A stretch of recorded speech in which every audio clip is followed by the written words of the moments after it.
Germany entered World War II with one of the most advanced militaries in history. This is the complete list of German vehicles used from 1939 to 1945. Let's begin with the battle tanks, the Panzers.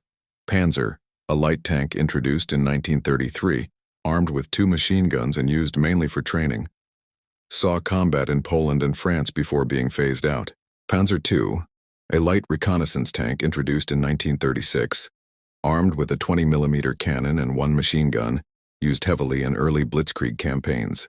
Panzer III, a medium tank introduced in 1939, armed with a 50mm gun and served as Germany's main battle tank early in the war, used across Poland, France, North Africa, and the Eastern Front.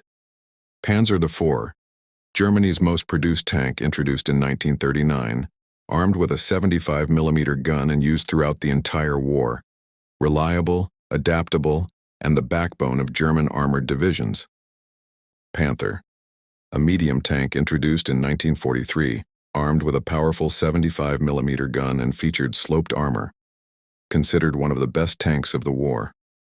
Panzer VI Tiger I, a heavy tank introduced in 1942, armed with the deadly 88mm gun and thick armor.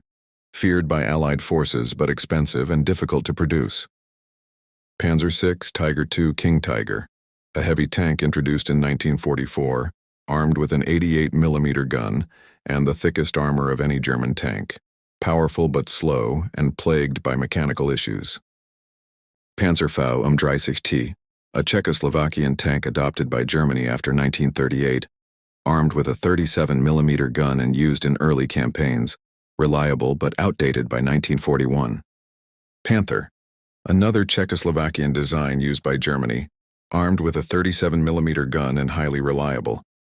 Its chassis was later used for many German tank destroyers. Next on the list is tank destroyers and assault guns. Sturmgeschütz III, Stug III, an assault gun introduced in 1940, armed with a 75mm gun and no turret, Germany's most produced armored fighting vehicle of the war. Sturmgeschütz IV, Stug IV, an assault gun introduced in 1943, built on the Panzer IV chassis with a 75mm gun, used as a response to Stug 3-point production shortages. Jagdpanzer IV, a tank destroyer introduced in 1944, armed with a 75mm gun and low profile, effective against Allied armor on all fronts. Jagdpanther, a tank destroyer introduced in 1944, built on the Panther chassis with an 88mm gun, one of the best tank destroyers of the war. Jagdtiger, the heaviest tank destroyer of World War II, armed with a massive 128mm gun and introduced in 1944, powerful but slow and unreliable. Hetzer, Jagdpanzer 38, a light tank destroyer introduced in 1944, built on the Panzer 38T chassis with a 75mm gun, small, cheap, and produced in large numbers. Nashorn, a tank destroyer introduced in 1943, armed with an 88mm gun on a lightly armored chassis, used as a long-range anti-tank platform on the Eastern Front. Martyr I, a tank destroyer introduced in 1942, built on captured French chassis, with a 75mm gun, open-topped and vulnerable but effective. Martyr II, a tank destroyer introduced in 1942, built on the Panzer II chassis with a 75mm gun, widely used on the Eastern Front. Martyr III, a tank destroyer introduced in 1942, built on the Panzer 38T chassis, with a 75mm gun, the most common Martyr variant produced. Elephant, Ferdinand, a heavy tank destroyer introduced in 1943, armed with an 88mm gun and extremely thick armor, slow and lacked a machine gun for infantry defense. Next on the list is self-propelled artillery and anti-aircraft. Wespe, a self-propelled howitzer introduced in 1943, armed with a 105mm gun on the Panzer II chassis, provided mobile artillery support on all fronts. Hummel, a self-propelled howitzer introduced in 1943, armed with a 150mm gun on a hybrid chassis, used for long-range fire support. Grilla, a self-propelled infantry gun introduced in 1943, armed with a 1/5 of a howitzer on the Panzer 38T chassis, open-topped and used for indirect fire, Panzer I Bison, an early self-propelled gun introduced in 1940, armed with a 150mm infantry gun on the Panzer I chassis. Only 38 were built.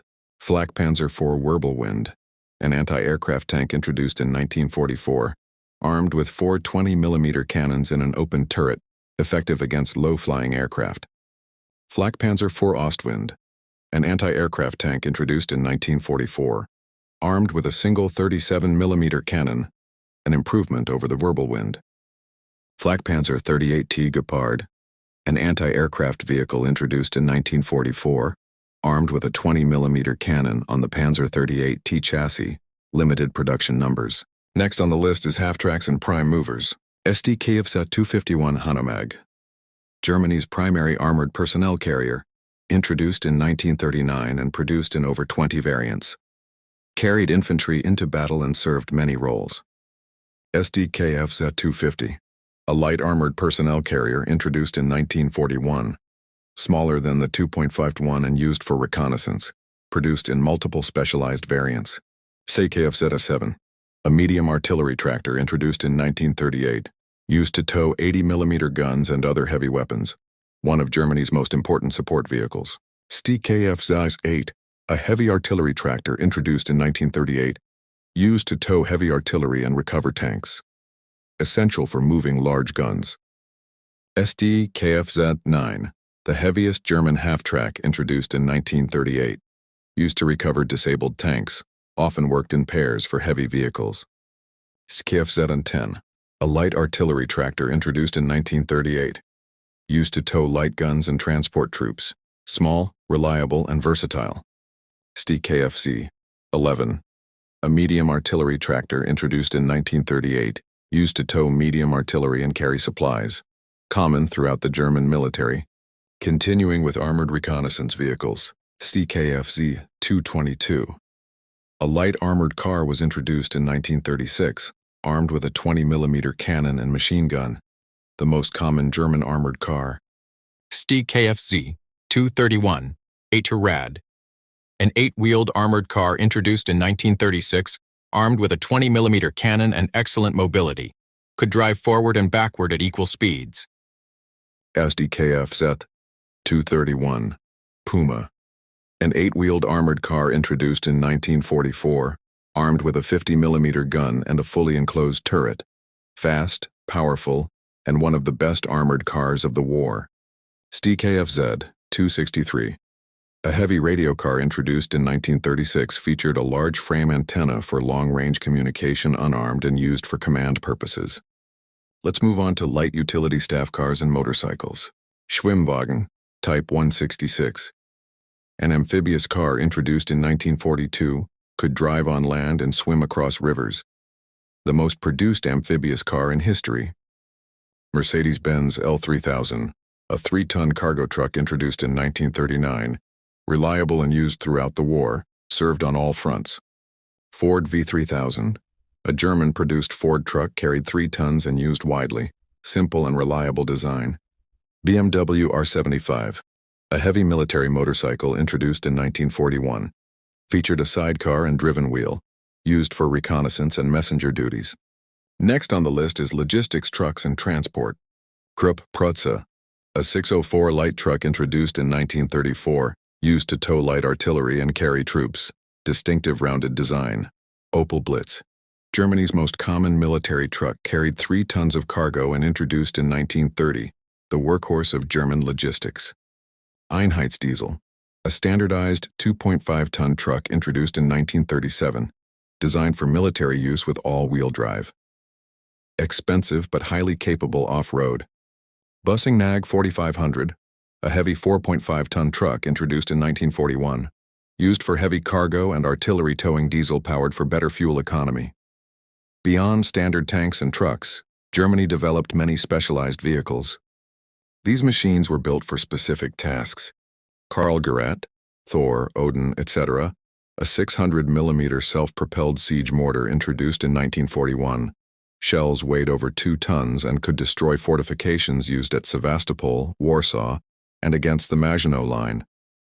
Panzer IV Brummbär, a 150mm assault howitzer introduced in 1943, designed for close urban combat and fortification attacks used at Kursk, Anzio, and the Warsaw Uprising. 15. Sig 33 SF of Panzerkampfwagen I AUSF-B, a 150mm gun mounted on the Panzer I, introduced in 1940 for the French campaign, top-heavy, and only 38 were built. Geschützwagen Tiger A for 17cm Kanone.